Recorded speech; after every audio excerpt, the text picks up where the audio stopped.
국내 코로나19 현황 알아보겠습니다. 신규 확진자는 824명으로 이 가운데 국내 발생은 788명입니다.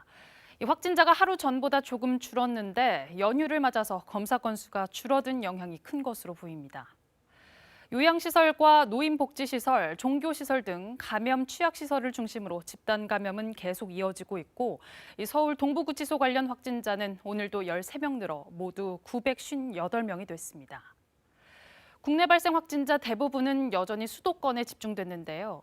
하지만 충청과 호남은 물론 경상도와 강원, 제주까지 전국에서 확진자가 나왔습니다. 이런 가운데 전파력이 높은 것으로 알려진 영국 변이 바이러스에 감염된 확진자 4명이 추가로 확인되면서 모두 9명으로 늘었습니다. 오늘은 국내에서 처음으로 남아공 변이 바이러스 감염 사례도 확인됐습니다. 이유민 기자의 보도입니다. 영국에서 입국한 뒤 숨진 80대에 이어 가족 3명에게서도 변이 바이러스가 확인됐습니다. 이들 가족은 지난해 11월 8일과 지난달 13일에 각각 입국했는데 먼저 들어온 한 명은 11월 22일 자가격리가 끝났고 지난달 27일에서야 확진됐습니다. 격리 기간이 끝난 뒤 미용실과 마트 등을 이용한 사실이 알려져 지역사회 전파 우려가 있었지만 방역당국은 접촉자 가운데 확진된 사람은 없다고 밝혔습니다. 결국 다른 가족과 지내다가 확진됐을 가능성이 있는데 현 자가격리 지침으로는 이 같은 감염을 막기 어려운 게 아니냐는 우려가 나오고 있습니다.